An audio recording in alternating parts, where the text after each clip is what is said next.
10-pack of Isaiah 9:6 stickers, all at a very special price. Get your Christmas bundle today at resources.afa.net. Welcome to Today's Issues, offering a Christian response to the issues of the day. Here's your host, Tim Wildman, President of the American Family Association.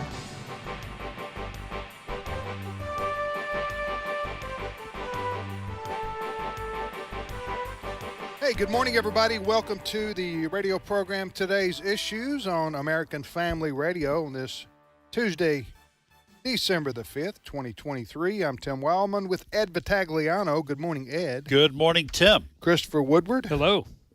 And Fred Jackson, he's off this week, or? He is off today. Lord willing, he will be back tomorrow. Okay, and the creek don't rise. Right. Yeah.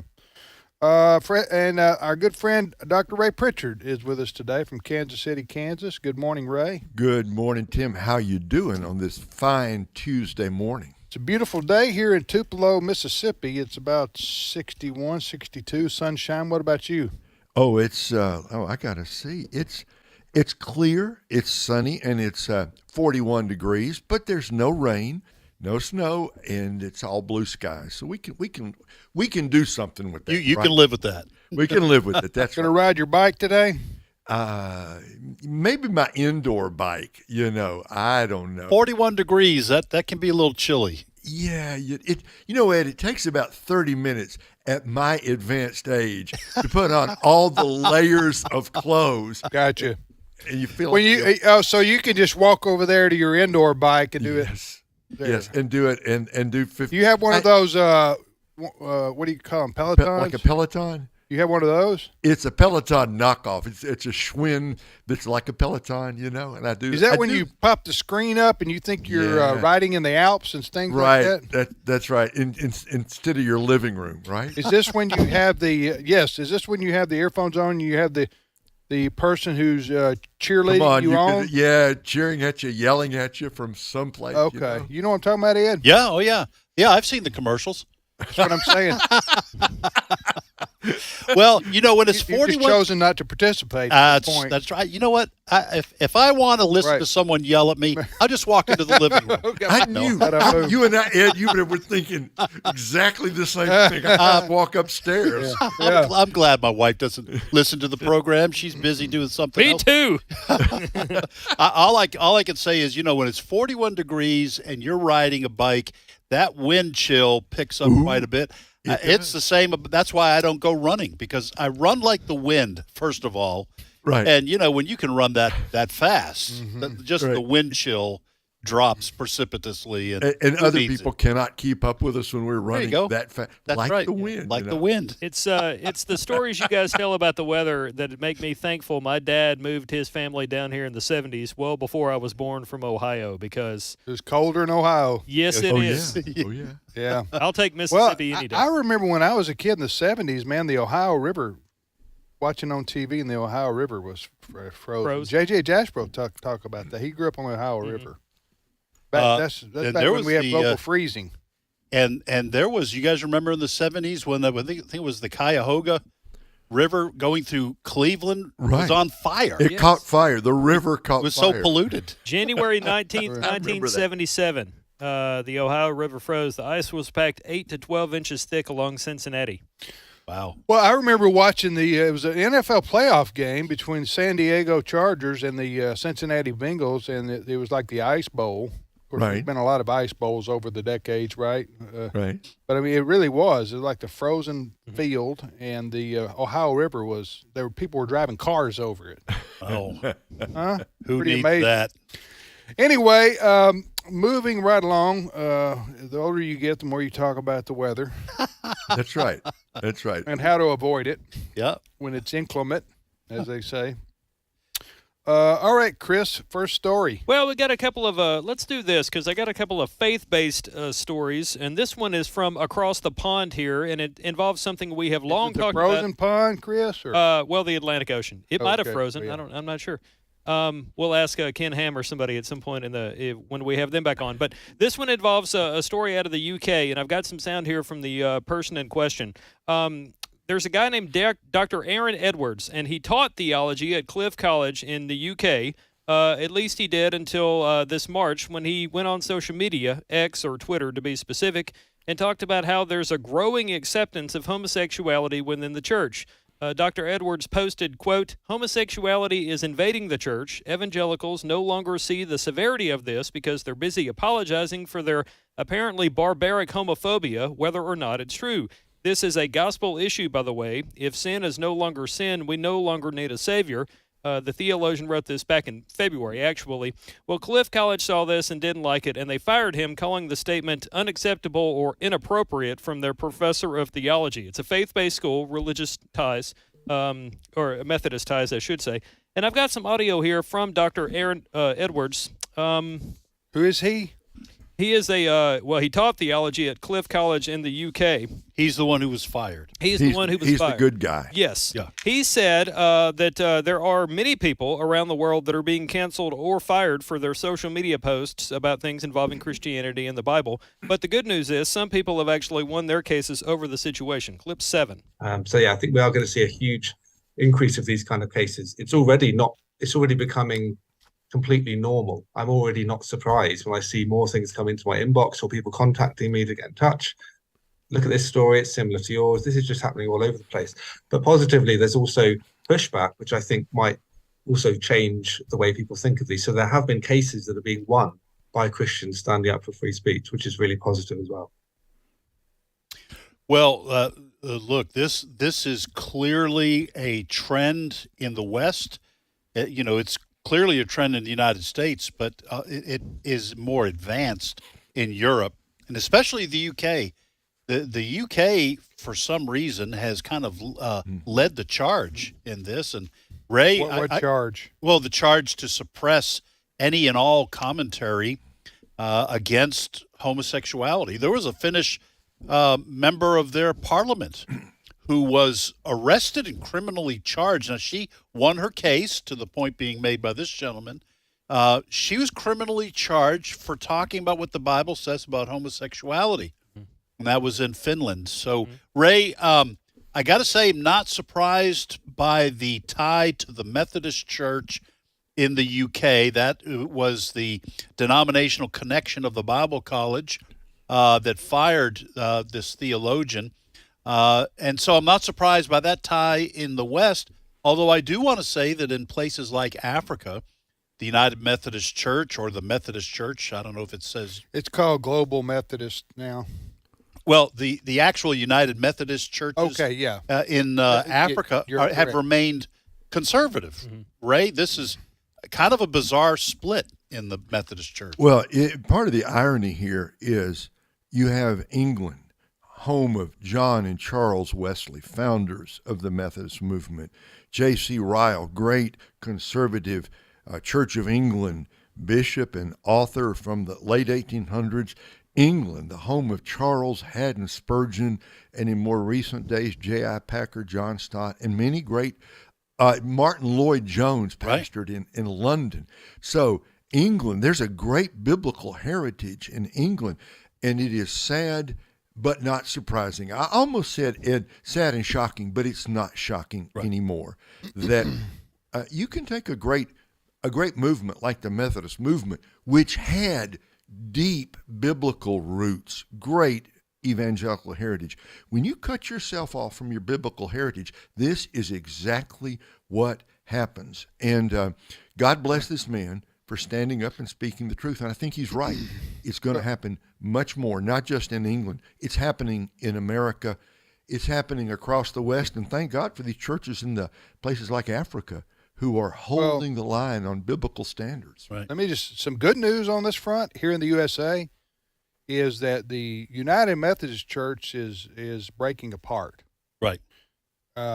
And shockingly, they're breaking apart over the issue we're talking about right now. Yes. The leaders, the bishops, and so forth in the United Methodist Church and some members promoted the homosexuality, the LGBTQ, and they just kept pushing, and they kept pushing, and they kept pushing. And finally, the denomination has decided to split. The people who believe in the biblical view of human sexuality have decided, we're not going to do this anymore, and we're leaving. And most of them are joining.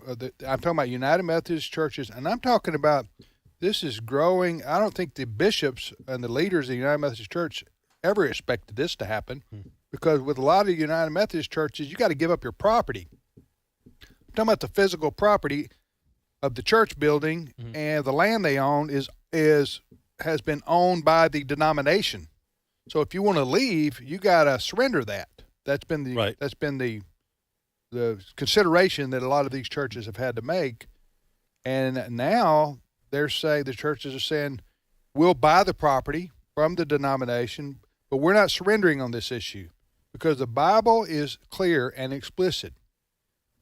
The homosexual behavior is sinful. End of discussion. Right. That's it.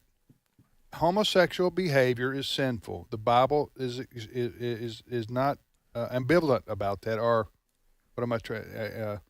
It's clear, perfectly clear. It's clear, perfectly clear. So the churches have said, so we're not going to. These United Methodist churches have said, we're not going to embrace something the Bible calls sin. So we're separating from you, our brethren, who say that it doesn't matter. So I'm talking about churches, big churches, too, or big and small. You would expect a lot of the rural churches to leave because they're more conservative, but even the big city churches are leaving the United Methodist denomination. We need to have somebody on to talk about this, but I mean, it's like half the churches are leaving or more. Hey Tim, can I ask you a question? Yeah. We have this, folks, has not been rehearsed, but I didn't know we were going to talk about this. What advice do you have? I mean, your dad was United Methodist, right? I mean, that's heritage of your family. I grew up in the United Methodist Church. Right. Here's my question. Yeah. What advice would you give to biblically faithful Christians who are in a United Methodist Church that does not leave the denomination? Well, how do you, if you're a layman in the pew, and for whatever reason they don't. There's always two arguments. There is an argument that people would say, and I maybe would have believed this up to this point. They'll say, well, it's better for me to stay in and fight for what's right than to leave and abandon it, okay? Right. Because it's still worth saving. That's an argument that people have made. It's a good argument. Yeah, and I don't condemn people for that. I could. I'm good at condemning. I can condemn. But I've not condemned people for that. Now, for me personally, Tim, because I had to raise children, not by myself, with my wife, Allison, and we decided, we want to go to a evangelical church. So we did that 30 years ago or so. We want to go to an evangelical church. I don't want to be worried about that kind of an issue being promoted in my. Right. I don't want to pay money in my offering plate, and then it go into the denomination fighting against what I believe in, what the Bible says. Yeah. That was my way of thinking. Yeah. But as it stands today, there is an alternative, and that is the churches can leave and go into what's called the Global Methodist Church, which is made up of churches that believe in what the Bible teaches about human sexuality. Right. It's not going to be questioned. So to answer, I would say leave. Yeah. That's what I would say, Ray. At this point, the denomination itself, the United Methodist Church, has pretty well made their decision to go pro-LGBTQ. And they'll only get worse now that conservative churches are leaving. There's no resistance. Right. So I would say it's time to leave. It's time to go somewhere else. But, man, you talk about an emotional pull. It's tough. It's a tough call. If you've been going to a church that your parents went to and your grandma went to and you might have family members buried in the church cemetery. Right. So that's a huge step for a lot of people to leave a church. And so people just have to work through that themselves. But I'm just saying a lot of churches now are saying we've had it. And we're leaving the denomination. Well, listen, the Episcopalian Church is going to be dead in 10 years. All right, they're barely hanging on now. With any, they got gray hairs, Right. Basically, nothing wrong with gray hairs, Ed. Thank I've you. got plenty. I've got Or, plenty or of Ray or Chris. Ooh. I'm just saying the Episcopalian Church is almost is dying. Over this issue. The Presbyterian Church USA, they're going to be gone. Yeah. Give them about another 10, 15 years. There's not going to be anybody in their churches anyway. So why are these, quote, mainline historical denominations going to be going to cease to have any people going to their churches? Because they surrendered on this issue of human sexuality. Right. Primarily. And when you do that, you also reject the authority of God's word, of the scripture, on everything. Yeah. Huh? Well, It goes hand in hand. yeah, because they did that first. They rejected That's the right. authority of God's word. Right. It became clear on this issue, Right. but the real dagger in the heart of the church's vitality and the three denominations you mentioned, absolutely, they are going to continue to die. But the dagger in the heart is the rejection of the authority of God's word. Right. But the United Methodist Church, the people who were in it said, we're not going to die out. We're leaving. We're Right. separating over this issue. And it isn't the first time the Methodist Church has divided. I mean, the United Brethren and the Methodist, they joined forces in the 60s to form what we know today as the United Methodist Oh, I Church. didn't know that. Yeah. All right, you're listening to Today's Issues on the American Family Radio Network. Tim, Ed, Chris, and Ray. We're joined now by Dr. Frank Turek from North Carolina. How you doing, Frank? Hey, I know a lot of people don't want to leave the church their parents have been going to forever, but that's exactly why church rolls are so full. In fact, that's why there are more Baptists in Mississippi than there are people. Kind of like voting in Chicago or Philadelphia. That's right. You've been waiting to That's use right. that one. You've been waiting to I'm use going that to use one. it later. That's good. That works. Yeah. It's probably true. But, Go ahead. But, Tim, I think one of the central problems that this problem illustrates is that people think that love means approval. Love does not mean approval. Every parent knows this. If you approve of everything your 13-year-old wants to do, are you loving? No, you're unloving. You would be enabling sin if you did that. We can't just approve of everything somebody wants to do because that's not loving. In fact, the so-called LGBTQ folks say that they're loving, but they disagree with the Christian position, right? Right. Disagreement does not imply that you're being unloving. In fact, if you're disagreeing with somebody because they're about to go down a wrong road, it's loving to oppose them. It's not loving to agree with them. That would be enabling somebody to do evil. In fact, it was Thomas Sowell who says everything well. He said, when you want to help people, you tell them the truth. When you want to help yourself, you tell them what they want to hear.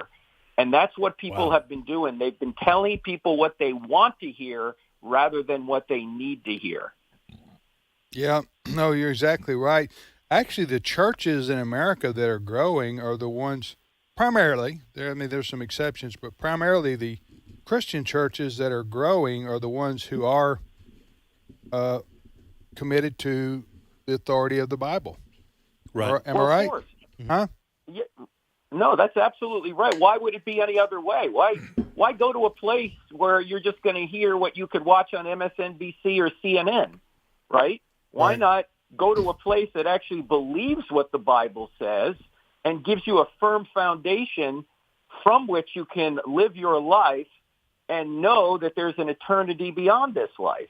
Why would you buy into any of this stuff that disagrees with the Bible? Either the Bible is true or it's not. Yeah, and if it isn't true, then if you're going to teach that the Bible isn't true or it's questionable, then people are going to say, why do I don't want to go attend a church service that they don't even believe in God? Right. Or, I know. huh? Yeah. I mean, what's the point? I can stay home and watch TV. I can go fishing. I can go golfing. I can do Right. yard work. I can ride my Peloton like Ray Or does. my Peloton My knockoff. Peloton knockoff. There you go. I mean, there are things I can do if I'm not going to go attend a church that doesn't believe anything. Right. Huh? So Yeah, Frank, let me ask you this: what do you say to people, because we all have heard we've all had these discussions probably with people who are frustrated with the Christian position about these kinds of issues. But what would you say to someone who says that it's? I hear Christians say, "Love the sinner, hate the sin," but that's not possible. When you're talking, especially about homosexuality, if you hate the sin, you're hating the sinner as well because they are homosexual. What would you say to someone who makes that argument? Well, I would say, why do you think your identity is what you want to do sexually? I mean, if somebody has a identity that says that they're really connected to alcohol, and by the way, there's a much stronger genetic connection to alcoholism than there is to homosexuality, because in fact there's been no way to discover any sort of gay gene. All the tests they do with identical twin studies don't bear out that there's a genetic component. But even if there was, it wouldn't change anything. The fact that somebody has a predisposition toward a particular behavior doesn't mean that's the person. Again, if I have a predisposition to alcohol, it doesn't mean alcoholism is a good thing for me, or I have a predisposition to anger, doesn't mean that's a good thing for me. And if you oppose my anger, it doesn't mean you're opposing me. You're opposing the behavior that I have.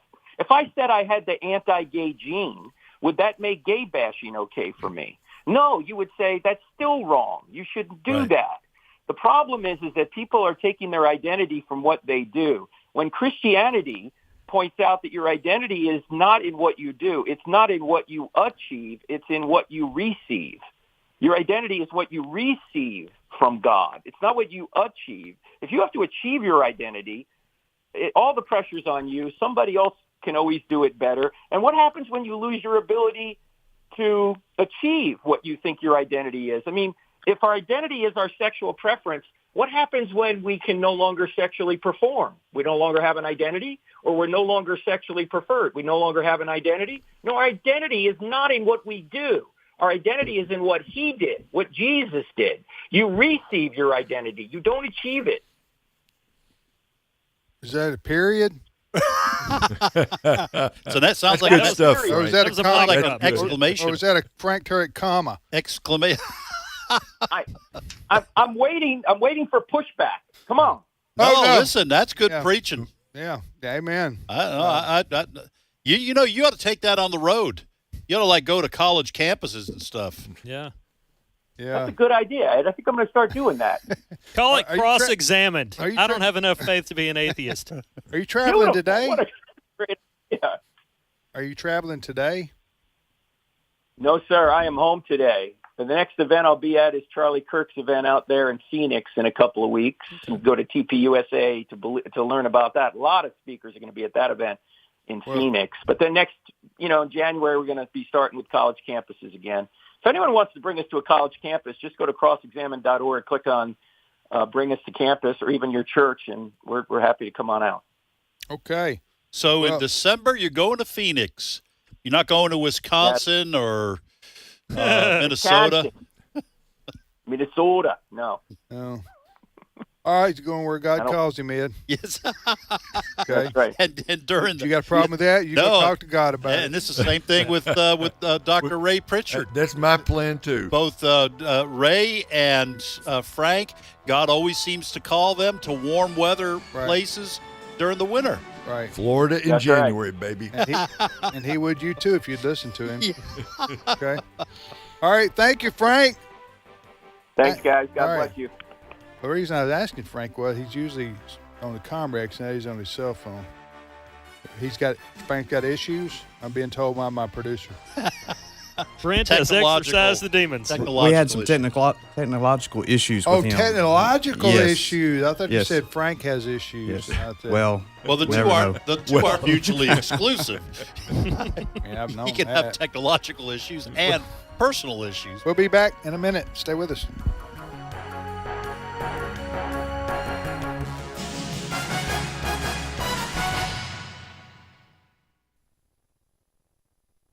It's my turn. Here is your host for My Turn, Don Wildman. There seems to be a vast swing toward the letter of the law and away from the spirit of the law in our society. People are more intent toward making sure that the law has been met legally than they are if the law has been met morally. I guess the deciding factor is that if one meets the law legally, then he cannot be punished, while failing to meet the law morally doesn't bring court action. A pretty good illustration of this happened in Memphis, Tennessee some time ago. Willie Burton left home one morning to see an old, dirty, worn-out 1958 Dodge parked in front of his house.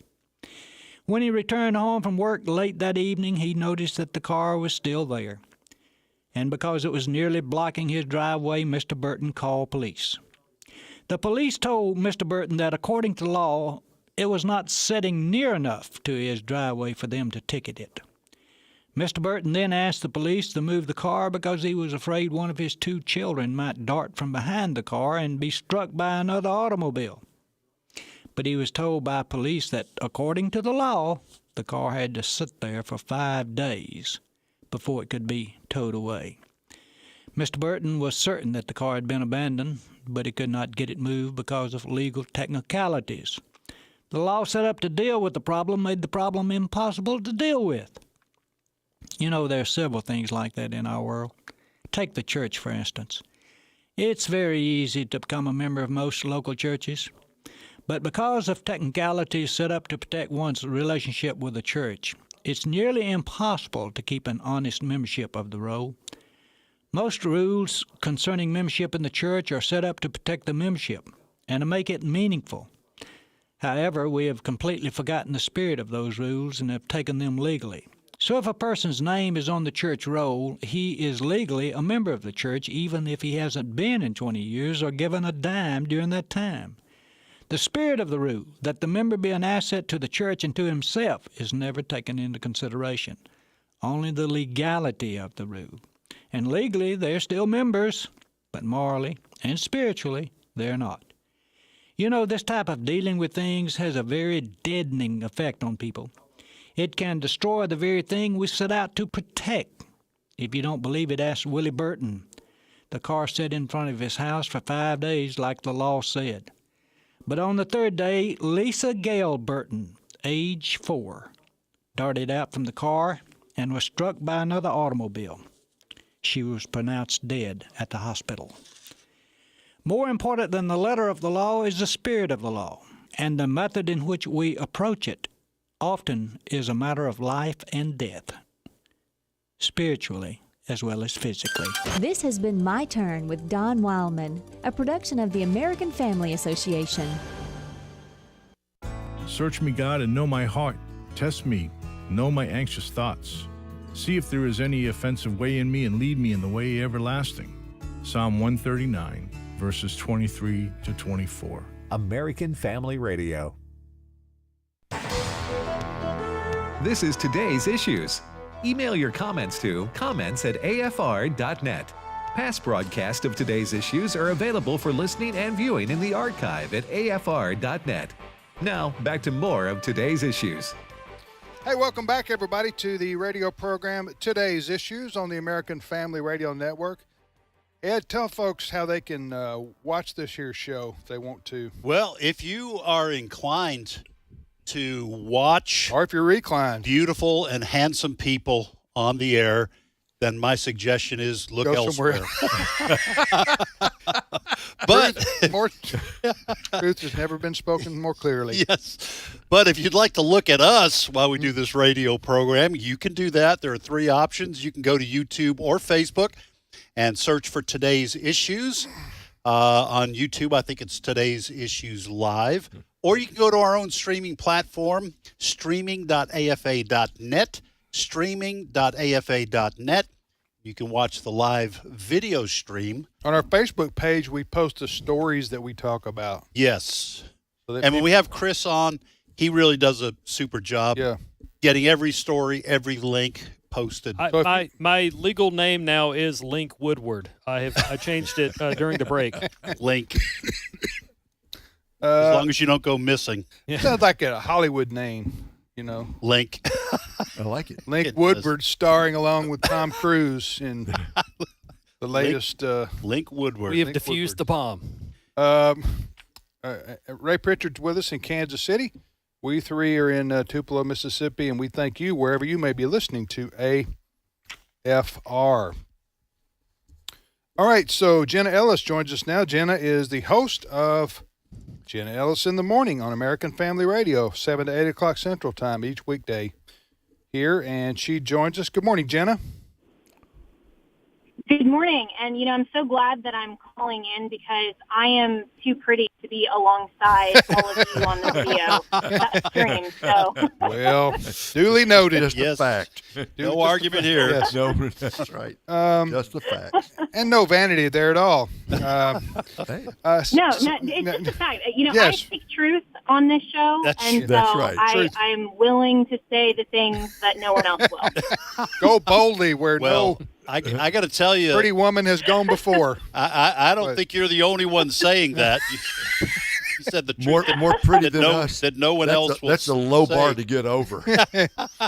All right, so you're traveling today too. Is that right? I am. Yes, I am indeed. So I am joining you from my car speakerphone, which is always great. Okay. Yeah, but I love listening to AFR while I'm driving. I always tune into your show and Abe Hamilton's and a few others, and it's really easy to do on my app in the car. Absolutely. We have thousands of people who listen that way through the AFR app. Okay, so Jenna, let's see. Going to ask you about this topic. The Supreme Court heard a super important case on income tax. I got this text from Jenna Ellis, and she said we can discuss that. So, Jenna, Jenna wants me to ask you about that here. Well, what are we talking about here? Yeah, so this is a really important case. It was heard this morning at the Supreme Court. I have not yet had an opportunity to go back and listen to the oral argument, but you can if you are so inclined, which I love that the Supreme Court actually streams their oral argument audio. You can find that at the Supreme Court's website. There's a lot of information at SCOTUS blog. That's one of my favorite resources on Supreme Court cases. But this case is Moore versus the United States, and it is dealing with the question of whether the 16th Amendment and Congress's power to lay and collect income tax is also and covers unrealized gains, which really should not be income and termed as income. And so this is a case that if the Supreme Court, the split, and I don't really think we have a conservative majority. I think it's kind of 3-3-3, where we have three really solidly conservatives, Gorsuch, Alito, and Thomas. Then we have the three more moderates, and then the three liberal leftists. And so what will be interesting in this sort of plurality is to see if the Supreme Court is willing to textually interpret the 16th Amendment and say unrealized gains are not income for purposes of Congress's power, limit congressional power to the text of the Constitution, and then say, Congress, you're going to have to deal with this, and not factor in all of the political and spending power outcome of all of this, and instead just render an opinion specifically on the merit of the 16th Amendment, which, by the way, I also think is one of the worst amendments that has ever been passed in the 27 amendments of the United States constitutional history, and should rightly be repealed. That's why we don't have a federalist system. We have completely absorbed state sovereignty into the whole federalist system, and Washington excuse me for interrupting you. I'm embarrassed to say I don't even know what the 16th Amendment is about. What is it about? That's income tax that authorizes Congress. Go ahead. It's very simple, just Congress's power to lay and collect income tax. Okay. And you're saying what about that? Unrealized? Yeah, what is unrealized income? What is that? Tax expert, and I think that's why a lot of us have to use accountants, and the accountants lobby is really the main reason why, and also Washington spending, why the 16th Amendment hasn't been repealed. But basically the unrealized gains are things when you have assets and other types of wealth that go to your overall net wealth, but it's not actual income, so you don't have it. And I don't think, and I could be mistaken on this, it's not necessarily the liquid form, but it's basically the wealth that is, for example, if you have your home and you can get a HELOC loan. Well, that would be something that right now, if you have a lot of equity in your house, that's an unrealized wealth that shouldn't be taxed as income. Right. All right. So I think I remember this now. Several years ago, there was a push to tax because everybody wants to. I saw everyone on the left wants to quote unquote, let's tax the rich, make them pay their fair share. So this would authorize the IRS to come in and evaluate your wealth. If you have original paintings that are worth a lot of money, your vehicles, all that would then become subject to a further grab on the part of the IRS. Is that what this is? Well, it already is. And so a lot of the tax on the wealthy that is on some unrealized gains, obviously, the example that I just used of equity and all of that is not part of what the IRS goes after, but it's been called kind of wishy-washy in terms of how the income tax code is interpreted and what the IRS actually goes after. And there are a lot of unrealized gains that are already taxed. And so this case is about and Congress to only taxing income, because income is the text of the 16th Amendment.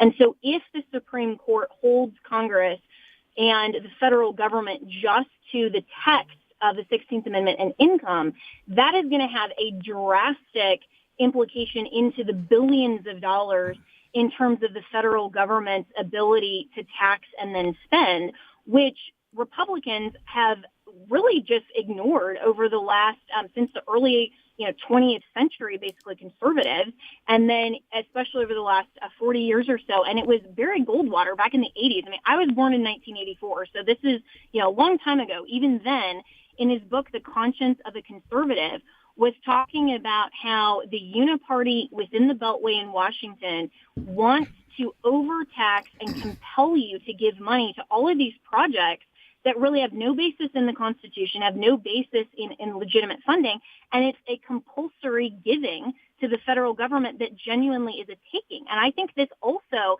is antithetical to the Fourth Amendment, which is against unreasonable searches and seizures of private property. Tax has become a seizure by the government that is nowhere in the Constitution. So I'm going to be very interested to see how the Supreme Court rules on this case. Okay, well, so you're going to go listen to that today? Or tomorrow sometime, that case?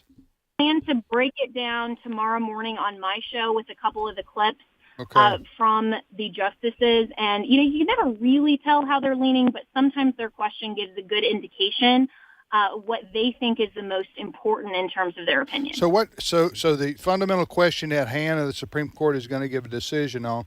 By the way, they'll hear the case now and then they'll release a decision probably in February. That's the way it works. But the fundamental question they're going to answer in this case is whether or not the IRS has the authority to evaluate an individual's wealth and tax on that. Is that? Yeah, the fundamental question is whether the IRS has the authority to tax unrealized gains versus actual income. Gotcha. Well, and you don't know how they'll go, but you think? Yeah, are you optimistic? I don't. On this I mean, or it's always. Yeah. Well, I think it's going to depend, again, on Chief Justice Roberts. And we saw how, he is very wishy-washy. He's certainly not a conservative in the strict originalist textual interpretation sense of the word. But Justice Gorsuch, I would love for him to be writing the majority opinion on this. I think wherever this falls, if he's writing a dissent, a concurrence, or the majority opinion, he will likely blast the administrative state and the vast federal bureaucracy because he is a fan of true federalism and state sovereignty. So I hope that we get at least 5 votes on the Supreme Court that will give him the opportunity to write a majority opinion, because that, I believe, would be scathing and really needed. Give it back to Congress. Make them do their job. All right, Jenna, thanks so much. So you're going to evaluate that in the morning, have some experts on about it? Mm-hmm. Yes, so we will break that down tomorrow morning, and then also a preview of the next GOP debate that is tomorrow night. So that's what we have in store for you tomorrow morning. By the way, just real quickly, what was the synopsis of what Joel Rosenberg said on your show this morning from Israel? Yeah, he is fantastic. He said that Israel is winning the war, which you would not see from mainstream media, but he thinks that Israel is winning, even though Hamas broke the ceasefire, and there was some criticism over the hostage exchange. At least over 100 hostages have been released, and Israel is winning. Hamas has not been able to regather their efforts, and so he is very confident that Israel is in a good situation and asks for continued prayers, and is very grateful to the AFR family and Christians around the world that are praying for Israel. Amen. Good to hear. All right, thanks, Jenna. Take care. Talk to you later. Thanks so much, Tim, and all the guys. Thanks. Okay, thank you. That's Jenna Ellis joining us. That's a smart lady. Oh yeah, man. Oh yeah. I was just sitting here, just enjoying listening to her explanation, right? And my questions. Oh yeah, your questions, absolutely. I was glad you didn't ask me for questions. Yeah. I'm not smart enough to know what to say about unrealized. What is it? Unrealized wealth or something. Income. Unrealized income. Income. All right. That's what she said. And that phrase is bizarre. Unrealized income. Yeah. Well, that's where most of us are in our American dream. If pretty it's much not realized, then how can you? That's the point. Yeah, my eighth grader is taking a high school math class, and she was talking about high school math last night, and I realized that a BA in communication was my best lot in life. So eighth grade, you're no help anymore? No, haven't been in a while. Okay. Haven't been in a while. By the way, I did share a link to the audio. You can listen to the Supreme Court case that Jenna just was talking about on the show. I included the link. Included a link at our Facebook page. Mm-hmm, I have. So if you want to listen to it, it'll take you a couple hours at the most, but you'll get all the questions. Yeah. Do you know, I was going to ask Jenna, but I thought it would be better just to let her go. She's busy and preparing for her driving. Show. And she's driving. But do you know, Chris, in terms of that listening to the oral arguments, is that live, or do you have to listen to it after the fact? It is live. You can you can listen to a live audio stream of Supreme Court cases through C-SPAN. If you go to C-SPAN, if you look on the left side of their homepage there, you'll see a link that says... I don't go left on the C-SPAN. Well, for a moment, if you'll identify as a lefty when you go to C-SPAN and look to your left, you'll see a button that says Supreme Court Programs. Click that, and you'll see a Supreme Court page with all the arguments they've been listening to in recent days or weeks. And it goes back a while. You can listen to stuff from way back in the day if you wanted. By the way, I did look up unrealized income, because I don't have an economic mind or a scientific mind, so it takes a while for me to catch on. This is what it says from this particular website, SoFi.com. It says an unrealized gain or loss occurs when the value of an asset has increased or decreased but has not yet been sold. So that's pretty dramatic. Taxing on that basis would be federal government crazy. would have to come in. You can't do that. And examine your assets and determine whether they've gone up in value, and if they have, even though you haven't sold it, you get taxed on that. Who does this? My house is worth a lot more than it was when I bought it 5 years ago. And normally, if I sold it, I would make a profit. Are you telling me I'm going to have that? Is that what they're talking about? Well, now, in that case, my understanding is you are allowed to keep that profit one time. I think the first time. Yeah, the capital gains. Yes. You don't have to pay that with it. No, this is worse than what you just said. Apparently, the federal government, the IRS, would tell you, hey, your house has gone up in value, let's say 25% since you bought it. We're going to tax you on that 25% increase in value, even though you haven't sold it. That's what I understood Jenna to be saying. Now, there may be economic people. I don't even see how that's even. I believe that'll be 9-0. I would hope so. 9-0. I mean, that's crazy. Federal government doing that? But here's the thing: if this is why Jenna was talking about federalism. Okay, what is federalism for those who don't know? Well, federalism is the form that our republic has in which the power of government has been divided between federal government, state government, local government. Right. This is part of the founding fathers' desire to spread out power rather than separate power, rather than concentrate it. And I think more power should be left to the states. Yes. I think that's the federalism argument, right? That is what the founders wanted. Yeah. Okay, so if you're wanting to concentrate power in Washington, D.C. and in the federal government, there's no stopping the amount, there's no restricting the amount of money they will need to do everything they want. That's why they look at all these other weird ways of taxing That's people. called the administrative state. Yes. Which is in part destroying our country. Right. All these three-letter agencies. Yeah. Right. That are basically unchecked. They're not just in part destroying our country; they're well on the way. Yeah, I mean that's true. I mean, good night. So somebody needs they need to be reined in. Something. Somebody has to overwatch these. Remember when the IRS? Under Federal Obama? Revenue Service. Mm-hmm. Remember it was under the Obama administration. Remember the scandal because Lois Lerner, who was then that was her name. She was over the.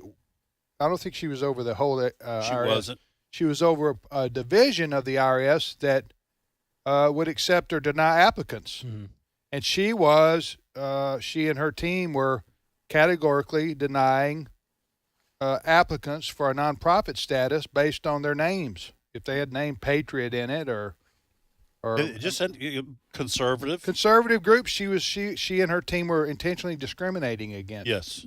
And of course, when she was called to testify, she took the Fifth Amendment. Yeah. Why Congress. you take the Fifth Amendment if you don't have anything to hide? Yeah. But the point is, you did have something to hide, and that was the bias and discriminatory behavior towards conservatives by the IRS. Well, the administrative state also there's just all kind of agencies out there that the federal government funds that seemingly had no accountability to anybody. They make their own rules and regulations. You know what I'm saying? They're a, what do you call them, a fourth branch of the government? I'm talking about the federal government. Yes, and it's a hybrid, as we've mentioned on this show before. They are under the authority of the executive branch, but they're created by Congress and funded by Congress. Listen, you would put a huge dent in the size of the federal government if the Supreme Court or somebody, if Congress had to oversee these programs themselves. They would rein in the sheer number of these departments because they wouldn't be able to oversee them all, which is why they created these three-letter agencies. They said, we want to expand what the federal government does. Congress can't oversee it. That's too much. So we're going to create you. These departments, they create rules and regulations, and they are not answerable to the American people. Nobody votes these people in. Right. They're part of this huge bureaucracy, and the more Congress wants these agencies to do, the more money they need, which is why I think the IRS is looking at clawing at some of this unrealized income. You're listening to Today's Issues. That's the name of this show on the American Family Radio Network. Hope you're having a great day. I'm Tim with Ed and Chris and Ray. Ray, how far are you reading through the Bible? Oh, we're doing great. We're in the book of Amos chapters 1 through 5. And I was going to ask you guys how much you know about the book Amos, but I read through the book of Joel, and just a couple of days ago, and somebody wrote in and said, I didn't even know there was a book of Joel in the Old Testament. So you never know. Amos is in the white pages of the Bible, right? The part we don't turn to very much. But Tim, we are right on schedule because we're going back and forth between Old and New Testament. And the New Testament, we just finished Hebrews. So God willing, by the end of this month, guys, on December 31st, we're going to read Revelation 21 and 22 and have done the whole Bible together in 1 year. Right. I hear that Amos is Pretty famous. Famous. With those cookies. Yeah, Wow. famous Amos. Wow. Yeah. Very few people know about the connection here. The connection. Hey, I don't think I've ever heard a sermon preached out of Amos. Although there's the famous verse, let justice roll down. Let's just say this about Amos, like a lot of the minor prophets. He was very unhappy with the way people were living. He was very unhappy with the priest and the spiritual leaders and the people and going into idolatry. By the way, if you want to watch those videos that we're putting up every day, it's at keepbelieving.com. And there's a new one that goes up at 7 o'clock. Keepbelieving.com. Now, for those who don't know, Ray started reading the Bible on video in January. So January 1, 2023, with the intent of reading all the way through the Bible on video so you can see Ray age in real time. Disintegrate in real time. Show that we humans all. That's right. So true. Yeah. Well, anyway, so he started reading the Bible. It take you, on average, would you say 15 minutes a day? 15 to 20 minutes, yeah. 15, 20 minutes a day. The prophets taking longer. There's just a lot. There's more in the prophets. Some of the Psalms are pretty short, but probably closer to 20 minutes. Okay. In so those. with the intent on reading through the Bible by the end of the year, and he's going to make it because he was just talking about at December 31st, New Year's Eve, you'll be in the Revelation. That's and right. So, End of it. So you have these cataloged or archived so that if people want to start on January 1, 2024, they can 100%. listen to you read through the Bible, right? That's right. And they're there. There will be, by the end of this month, 365 videos. Wow. At keepbelieving.com. And they're arranged by month. Wow. And they're arranged by biblical text. So if you just want to listen to Exodus, you can go and do that. This is a great idea. Mm-hmm. And you said you felt like the Lord impressed this upon you. So he wouldn't do it if he didn't. well, something could just be a good idea to do. You know what was really in my heart is, and this has something to do with my age here in my early 70s. You realize you're not going to be here forever. Right. And I started it more for my grandkids and my great-grandkids who are not alive yet, right? Yeah. And whatever generations to come, I want them to know that their grandfather, great-grandfather, whatever it is, what other faults I have, which are many, at least I knew the Bible was the Word of God, and I believed it. And Amen. I want to leave it behind as a legacy project. But now it's like that snowball rolling down the hill. We got people from all over the world who pop in and out for these Bible readings. One other thing, guys. The week after Christmas, the last 6 days, it's not going to be on video. Well, we're going to post it as video, but I'm going to read it live at 7 o'clock in the morning. And so people can actually... Central time. Yes, or 7 o'clock Central Time. And then we'll so that you can, I'm telling people, come and watch it live because it will not be, what we're putting on right now is something I've taped, a few weeks earlier. But the last 6 days, I thought, let's just do Revelation together. And we will read it together live the last 6 days. Amen. That's just a superb idea. Why don't you do it next year, Ed? No, why reinvent the wheel?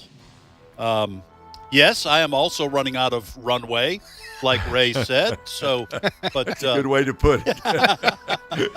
we're liftoff is coming soon. Yes. I saw a high school buddy of mine the other day. I'm 60, and I saw him for the first time in a decade, or I don't know. And he said, "Hey, we exchanged pleasantries," and he said, "Yeah, we got more behind us than we got in front of us." Oh, that's right. Talking about time. Yeah. It's a weird feeling. Yeah. When you're 60 or 65, or in Ray's case 70, you're not in middle age. No. Even we though are you're running out of runway. Even that's what you call it. All right, we'll be back momentarily with more, in 5 minutes, in fact, with more of today's issues.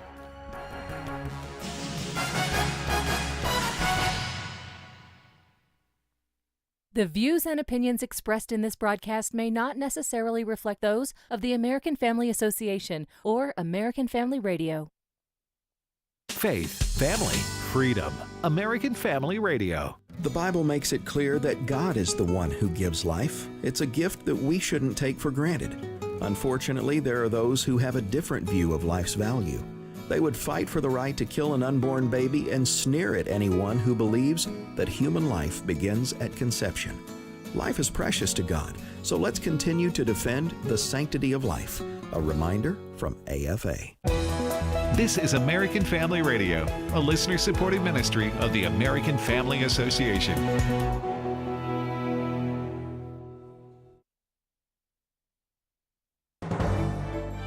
American Family News, I'm Rusty Q. Israel's military is continuing to push deeper south in Gaza to try and find leaders of Hamas. Greg Palkout has more from southern Israel. We've been hearing drones constantly overhead and steady pounding of artillery, armored personnel carriers, transport, 12 troops at a time, bringing forces in and out of Gaza.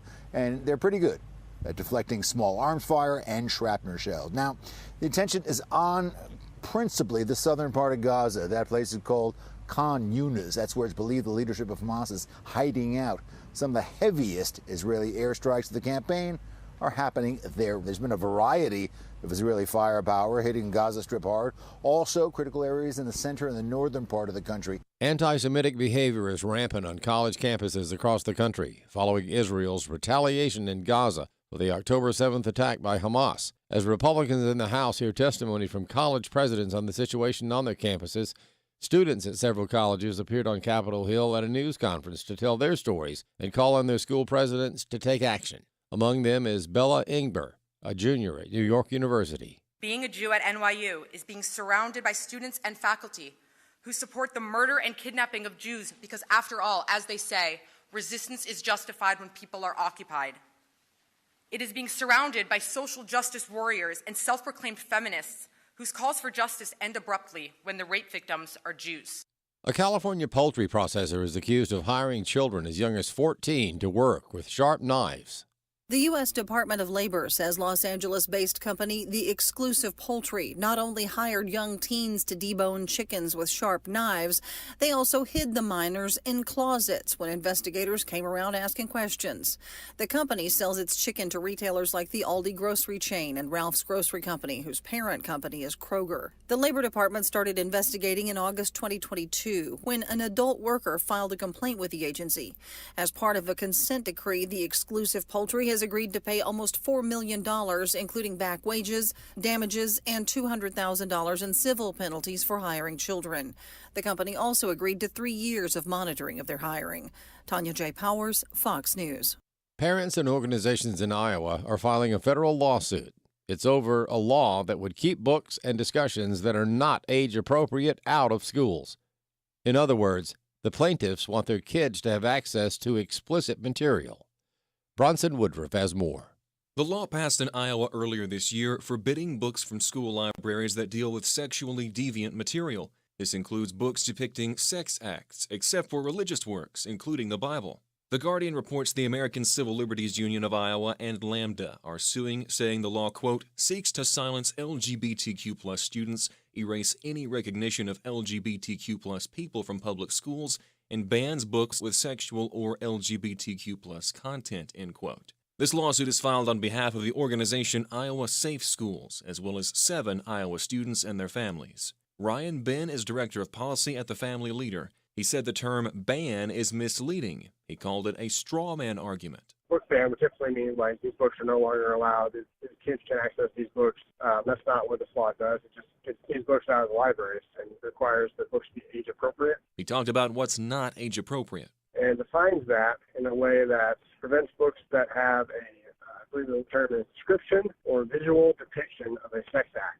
Ben said it's not banning anything. It's just keeping easily accessible sexually explicit material out of schools' libraries. The parent really wants their child to have access to some of this stuff. That's still fully legal, but it doesn't need to be in a place where kids can get it without parents knowing. We're told the law will start being enforced on January 1st. Any school staff members found violating it will face penalties, up to getting fired and losing their state professional education license. I'm Bronson Woodruff. Wall Street is hanging near its 20-month high after a mixed set of reports. The S&P 500, 0.1% lower. The Dow fell 153 points, and the NASDAQ Composite was 0.3% higher. More news online at afn.net and download the AFN mobile app. I'm Rusty Pugh. Forget about Facebook. The last 10 days we've been banned twice, and is unbanning a word? They put us under the ban. Christians and conservatives don't need you, YouTube. Banned one day, banned again. AFR programs are now live streaming on the AFA Streaming app. Now you can get shows like Today's Issues straight from the source. Put back on the next. Just say unbanned. Unbanned. Just search AFA Streaming or visit streaming.afa.net to sign up. Today's Issues continues on AFR with your host, Tim Wildman, president of the American Family Association.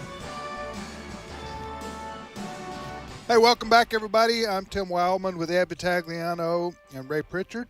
We thank you for listening. Joining us now, Chris Woodward has left the room, and Steve Paisley Jordahl has entered. Yes, he has. I am here. How you doing, Lafayette, Steve? I am here. I'm well. I was. I had to take some time out while you guys were doing your first hour after Jenna got off. I was trying to add up all my unrealized income. And so what'd you come up? What's your figure? $42.16. Well, expect a call from the IRS. 25% of that, right? Might have to wait for a couple of years before I retire. I know. I think you've got a bunch of those Jerry Garcia ties, which aren't cheap, and they're rising in value, and they're growing in value. So unrealized. So what you could say is I could hang those unrealized income around my neck. Yes, to be like an albatross. Like an albatross. Oh my goodness. Okay. All right, Steve, first story. All right. Let's talk about money, about what could be hiding under the ground in Southern California. So a report has come out. Southern California. Okay. A report has come out. There's a lake, which I call the Salton Sea, down in Southern California. I've seen this lake, this sea. You've been there. I have. Well, you don't stop there. You just drive past because there's really nothing there. But I remember this. We drive past. I was on the west side of the lake going down. We were going down to, I was leading a church youth group to a missions trip to a place called Mexicali. Now, Mexicali is a sister city to a twin city that's right on the other side of the California border called Calexico. Mm-hmm. You got Mexicali. You been there, Ray? I'm looking at it on the map right now while you're talking. I can see it. Yeah. Right there. Yeah. So we took some high school kids down to Mission Product in Mexicali, and we drove past this sea. Well, what they're finding is they have discovered that they may be sitting on the biggest lithium reservoir ever in the world. Underneath this lake? Yes. What's the name of the lake? In it? The Salton Sea. No, this is in groundwater that is looking for the cost-effective way they're looking for to extract lithium that is dissolved in scalding hot brine water that flows beneath the lake's southern point. So as you know, groundwater, a lot of stuff happens liquid-wise under the ground, under our feet we don't even know about. And some of that water is fairly superheated. And in this case, you go down, I don't know how far, but they say that this water is just infused with lithium, 18 million tons of extractable lithium. Each ton is about worth $29,000. So you have about $540 billion worth of lithium down there. Now, lithium, you just think about the pills you take to make you calm. No, lithium is used. Sure. Right? Right. I need those. But lithium is used in all kinds of electronic batteries mostly. Your cell phone, cars, car batteries, and electric EVs. Some are saying this could be the cost, one of the big breaks for the Biden administration to get to zero carbon emissions, to get their EV program going, to find this. Because right now, China is producing like 90% of the world's lithium. We have to go to China for it. Well, we're finding it in our backyard. Yeah, I was looking at an article here from KTLA, which is, I guess, the Los Angeles... Catla, that's what I call it. Catla. Yes. Catla. Yeah. It's radio and television. I think. They're saying it's enough lithium, these are the estimates, to build batteries for 375 million electric vehicles. Yeah. That's stunning. And I think the biggest stuff. cost barrier to those things is the batteries in the car. Right? That's what the reason they cost so much is you got tons of there's literally tons. There's I don't know nothing how- else. There's basically nothing else, right? What's some technology there? No, what I'm saying is there's I guess you'd have a transmission and stuff, but there's no engine block. There's no engine block. What you're paying for is a lot of the batteries, but then, like with Teslas, you got so much technology. You're paying through the nose for a lot of that, and then they make their money. But yeah, this could have the potential of bringing down the cost of EVs like a lot. So lithium, like you've described, is a mineral? It is a mineral that they sometimes mix. But it's used in batteries. Yes, you're saying that's what it's most used for. Batteries, solar panels. So does my AAA battery in my flashlight Yes, use lithium? It does. It most likely does. Yes. Okay. And the concern has been that China is the primary source for all the world's And batteries. now we've discovered this. We're going to trove corner with the lithium market right there under you call it the Salton Sea, Steve? Salton Sea. SAL.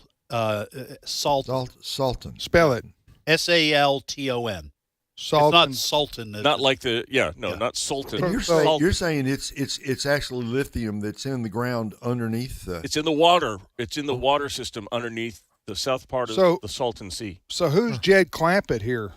Well, they got four different groups that are going in looking to mine this stuff. One is Warren Buffett's Berkshire Hathaway Energy. He could catch a break. He needs to. He does. This would be good for him. He's actually been given about a $15 million grant by the Department of Energy to study this. But on top of that, you have controlled thermal resources and energy source. They're also vying to help pull that out of the ground. You want to love about this article? We can give this. This is out of the Daily Mail. The expert that they quote, his name is Jeffrey Marootian, Marootian. I would love a job like this. Listen to how he must have business cards that are like a foot long. He is the Principal Deputy Assistant Secretary for Energy Efficiency and Renewable Energy. Wow. Principal That's an Deputy acronym Assistant Secretary of some kind. I know. Wow. Well, that's amazing. I just wondered if anybody owns that lake, or is that owned by the state of California? Or it's not. I don't believe it's private property. I really don't know, though. That's a good question. Yeah. I'm looking at some pictures. It doesn't look like much of anything. I don't see any homes anywhere. Now this is just where I'm looking. Let me ask you this question: what if I got like 2 acres? You think I got lithium on there? You might have And they lithium come out under do it. You think that somebody come out and do a test? I think if you own 2 acres down there, you might have I'm some talking about, unrealized I'm income. talking about 2 acres here in Mississippi. You've watched too many episodes of Beverly Hillbillies. Oh, have I? Taking That's it now. Where Jed Clampett was one day out hunting for some food. Right. And up You're in gonna the have ground came a bubbling crude. You're going to have to take Oh, a shot it is. at something, Tim, if you're going to strike it rich. And Alex Well, I is got the only this one that does that. I got this lot we bought right next to my house. It's just sitting there, just Bermuda grass. That's all. I'm just thinking, what's underneath that ground? Fire lithium, right? Yeah, fire a few rounds there and see if anything. If I'm not mistaken, bubbles up. unless the something in the city or county has eminent domain, you own that property down at the core of the earth. You do. It's unrealized income. It might be. It might be. Absolutely. What are you telling me? I own what now? You own the acre on top of the ground, and then you can drill down to the core of the earth. I believe you own everything. Yeah, By if there's property. oil, for example. Yeah, but the neighbors start talking, and it's against. I was reading our neighborhood rules. What do you call those? Homeowners? HOA? Homeowners, Yeah, and covenant. they got a rule against drilling to the center of the earth. It's like number 5A. Yeah, you got to read down there. Yeah, it's in the small print. It's strictly forbidden. So that's what I'm talking Sorry, Mr. Wildman, but you know the rules. Right. No drilling down to the center can't of the earth. You can't have a brown house, and you can't have lava in your backyard. Right. The two things. So anyway. Oh my gosh. Well, who hasn't dreamt of kicking over a rock and finding something of value. Oil or something. Oil, gold, now lithium. Or lithium, right. Now, anytime I go in my yard and kick over a rock, there's usually a mole under there. Or a snake. Destroying my property. One day our ship will come in. Greenpeace is going to be calling you in a minute. Yeah. Go ahead. Next story, All right. Steve. Are you worried about the end of the world? Are you worried about the 2024 elections? What might happen in this country? It's the end of the world as you know it. Oh, I'm sorry. Did I do that out loud? What is that, the Birds? No, I think that's REM.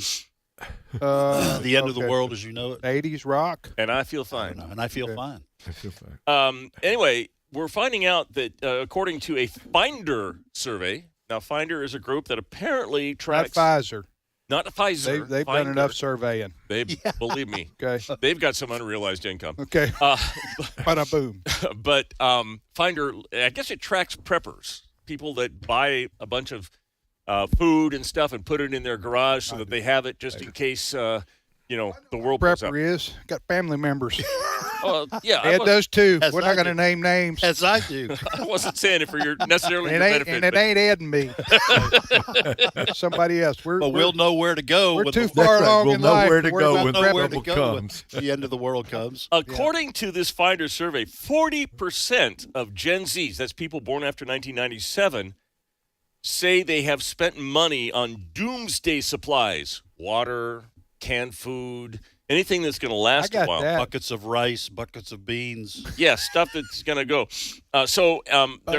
And overall, they say that generally about 25% of the country, generally all ages, are doing this. Now, what is this? What is this age category? This is 97 and You're younger. talking late teens and to Gen mid-20s, Z. Oh, right? born in 97. Yes. Yeah. Born after They're not 97 1997. years old. No, they're young. These are youngsters. This is Gen Z. Okay, so I say you're 97 and you're prepping. Something's wrong. You need to You're not refocus gonna your make it to the priorities. end of the world. Yeah. You're almost So, 30 years old. are you a prepper, Ray?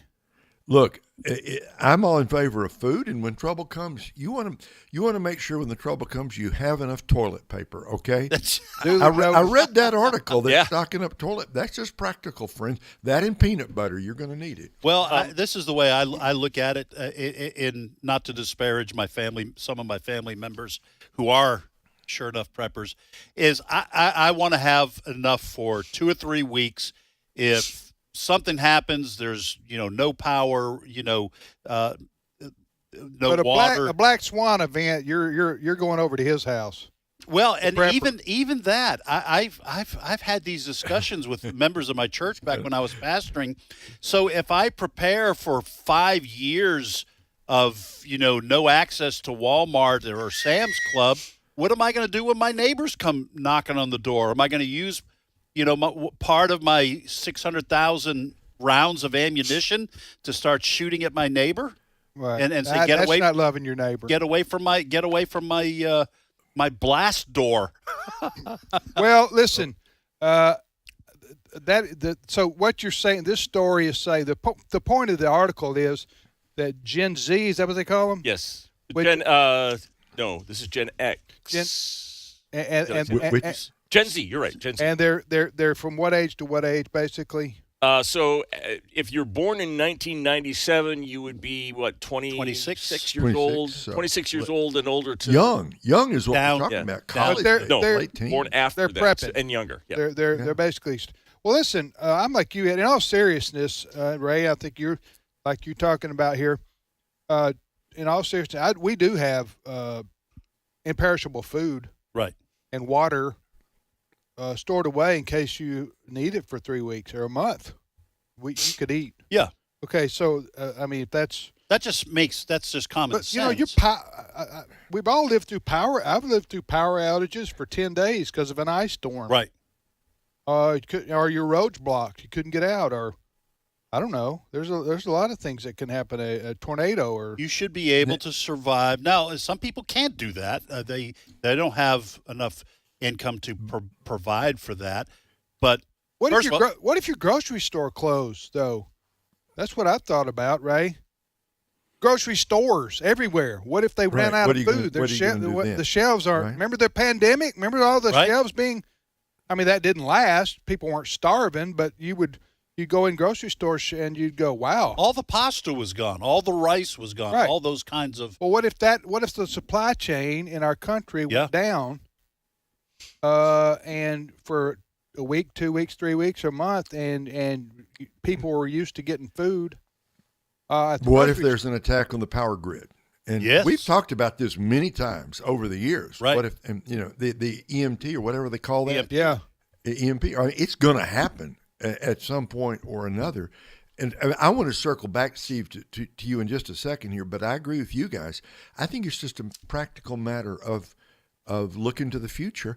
Everybody ought to have some preparation for the future, some imperishable things, some people think you're joking. No, we've got a closet here in our house right. of the stuff, right? Right. With the paper towels and toilet paper and the light bulbs Just in and all case. that kind of stuff. I still have stuff from Y2K. I'm not ashamed to admit it. You should be. That water's going to come in handy that I've had in that closet since 1999. Y'all have convinced me. I'm going online. I want to become a prepper, so I'm going online buying a bunch of Izod shirts. Well, now, okay, Steve, on a That'll work, serious right? note, this article, didn't it say this has to do with the 2024 election? Well, Isn't that part of it? They're saying that people from both sides of the aisle, Republican, conservative, and liberal young people, are both kind of cashing in on the trend. On the left, there are people that are afraid that President Trump, if he wins the election, is going to declare himself a dictator and then come after everybody that's liberal and put them in prison or worse. On the right, just look what society's doing. It's unraveling, and people think that, woke is going to get them. So that society will collapse. Yeah.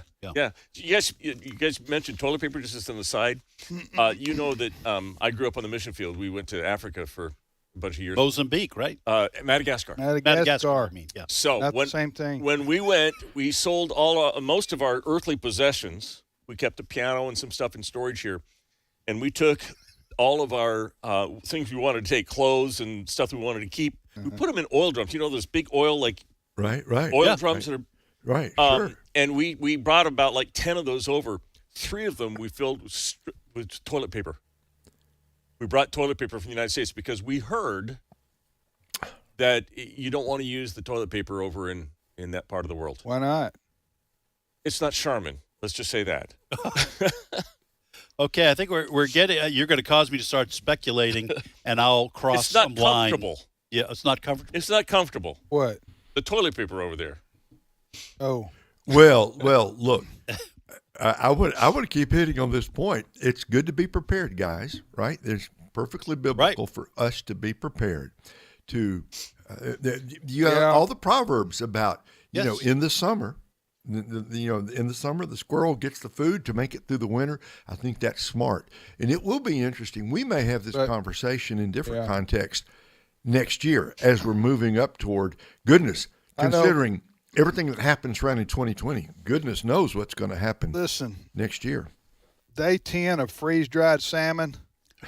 I'm going to go hunting. I'm killing squirrel or something. Gonna kill something. I love salmon, but that's what we got. I think we got that and maybe some. Now you got sons that'll help keep you in food. Pork and beans. You treat them right. Pork and beans. Right. Rice. What else you got there, Ray? You go look in the cupboard. Remember, we used to call them Vienna sausages. I guess they're Vienna, but Vienna. Vienna. You never heard of Vienna? That's what we call them in the South. Really? Yeah. Vienna. Is that wrong? What's the capital of Are you Austria? judging us, Steve? What's the capital of Austria?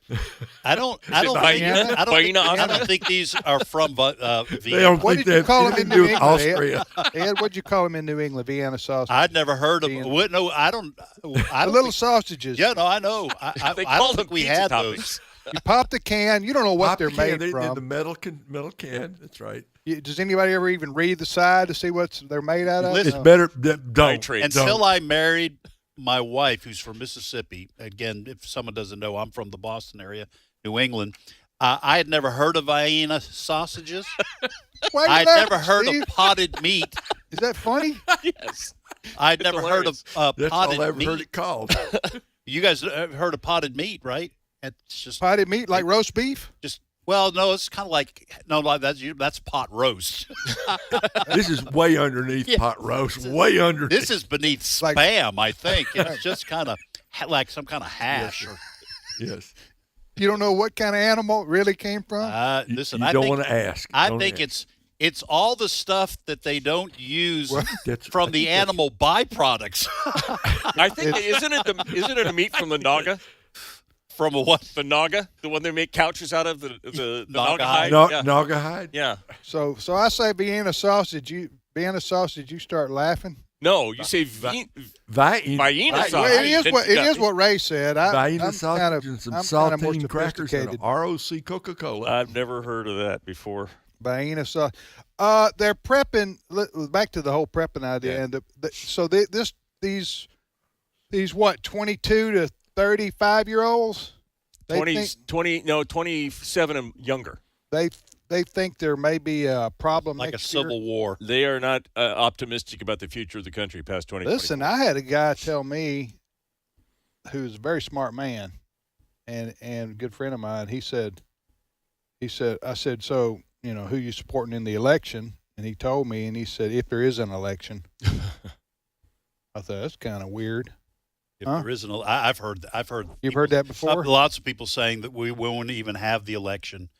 I don't know, the UN or something is going to, prohibit our election. That's too far along on the conspiracy gauge, the scale. To borrow from Hall & Oates, you can't go there. Is there really a too far along? I can't go for that, Ed said. Although a lot of our listeners are saying, watch stuff that you thought was a conspiracy last year has come to pass. Is there really something true. Too far on the conspiracy land? I don't think so. By the way, experts are saying that people in San Francisco are already delving into their stash of doomsday food.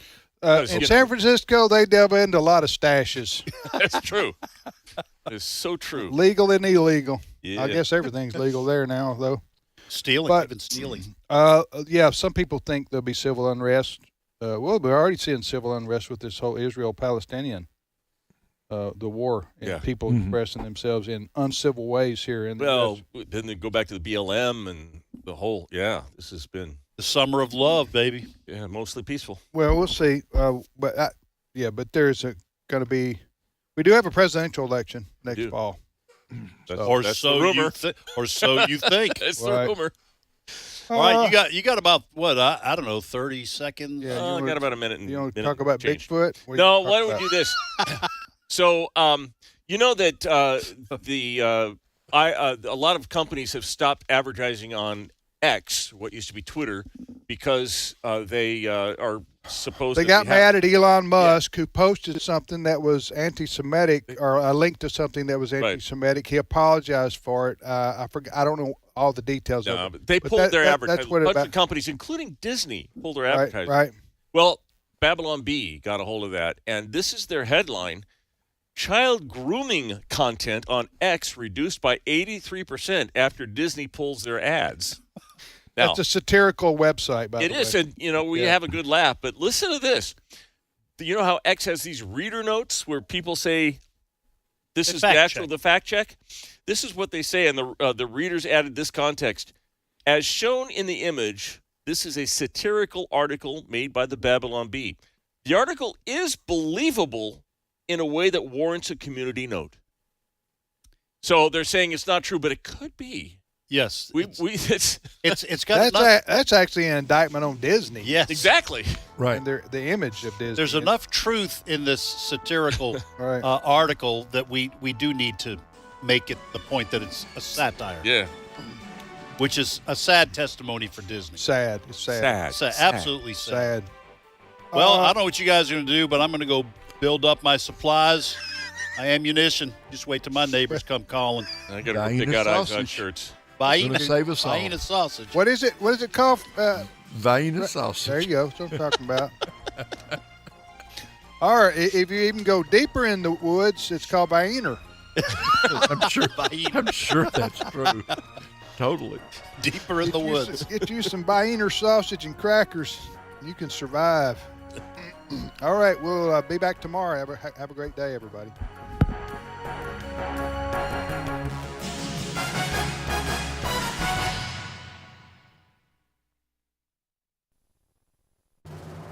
Hello, everyone. I'm Tim Wildman, president of American Family Association and American Family Radio. Hey, on our tours of Washington, D.C. in June and September of 2024, we call these spiritual heritage tours. We're going to see the Capitol,